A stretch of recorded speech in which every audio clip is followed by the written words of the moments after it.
দর্শক এই মুহূর্তে কালিয়াকৈর থেকে দুর্গাপূজার খবর জানাচ্ছেন প্রতিনিধি এ.কে.এম. শিশির। দুর্গাপূজার আজ মহানবমী চলছে। দুর্গাপূজা মূলত 4 দিনে বিভক্ত, ষষ্ঠী, সপ্তমী এবং নবমী। আজ নবম দিন চলছে। আজকের এই দিনে দুর্গাপূজার যারা দুর্গাপ্রেমী রয়েছে তাদের একটি বিশেষ দিন। এই দিনে দেবী দুর্গাকে তারা পূজা অর্চনা এবং চণ্ডীপাঠের মাধ্যমে স্মরণ করে থাকে। বিশেষ করে গাজীপুরের কালিয়াকৈরে এবছর 139টি পূজা মণ্ডপে নির্বিঘ্নে পূজা উদযাপিত হচ্ছে। আর আমরা দেখেছি যে পূজা মণ্ডপগুলোতে আইন শৃঙ্খলা বাহিনীর পাশাপাশি বিভিন্ন রাজনৈতিক ব্যক্তিত্ব যারা রয়েছে তারা কিন্তু বিভিন্ন সময় আসছেন এবং বিভিন্ন সাহায্য সহযোগিতার কথা বলছেন। আমি এই মুহূর্তে শফিপুর পূজা মণ্ডপে রয়েছে। এখানে বাংলাদেশ কেন্দ্রীয় বিএনপির কার্যনির্বাহী কমিটির সদস্য এবং গাজীপুর 1 আসনের যিনি মনোনয়ন প্রত্যাশী এবং কালিয়াকৈরের যিনি পরপর 4 বারের মেয়র নির্বাচিত হয়েছেন, মেয়র মুজিবুর, ওনার সাথে একটু কথা যদি বলতে চাই। আসলেও আপনাদের বিএনপির পক্ষ থেকে এই দুর্গাপূজা উপলক্ষে কোনো মেসেজ আছে কিনা, কি কোনো সহযোগিতা?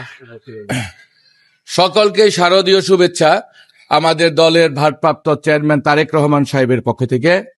আসলে আমাদের দলের ভারপ্রাপ্ত চেয়ারম্যান জনাব তারেক রহমান সাহেবের সুস্পষ্ট বার্তা যে সারা বাংলাদেশে যাতে করে হিন্দুরা তাদের বা হিন্দু সম্প্রদায় তাদের এই দুর্গোৎসব পালনে কোনো রকম বাধার সম্মুখীন না হয় বা কোনো রকম নিরাপত্তাহীনতায় না ভোগে। আমাদের কালিয়াকৈরে 139টি দুর্গাপূজা হচ্ছে, আগামীকাল বিসর্জন। তারেক রহমান সাহেবের পক্ষ থেকে ইতিমধ্যেই আমরা প্রতিটা পূজা মণ্ডপে 10,000 করে টাকা গত 28 তারিখ সমাবেশের মাধ্যমে বিতরণ করতে সক্ষম হয়েছে এবং তাদের আশ্বস্ত করেছি যে বিগত সরকার যেখানে আপনাদের ফেলে চলে গেল সেখানে বিএনপি এখন আপনাদের পাহারা দিচ্ছে। অর্থাৎ আওয়ামী লীগের চাইতে বিএনপি যে আপনাদের প্রকৃত বন্ধু, তারেক রহমান সাহেবই যে আপনাদের প্রকৃত বন্ধু, সেই বার্তাটা নিয়ে আজকেও আমরা হাজির হচ্ছি। আমরা বিভিন্ন টিমে বিভক্ত হয়ে তারেক রহমান সাহেবের যারা কর্মী, দায়িত্বপ্রাপ্ত নেতারা বিভিন্ন পূজা মণ্ডপে যাচ্ছি এবং আগামীকাল বিসর্জন শেষ না হওয়া পর্যন্ত আমরা তারেক রহমান সাহেবের সেই বার্তা নিয়ে, সেই দায়িত্ব নিয়ে আমরা মাঠে থাকবো। এটাই হলো আমাদের বিএনপির অঙ্গীকার।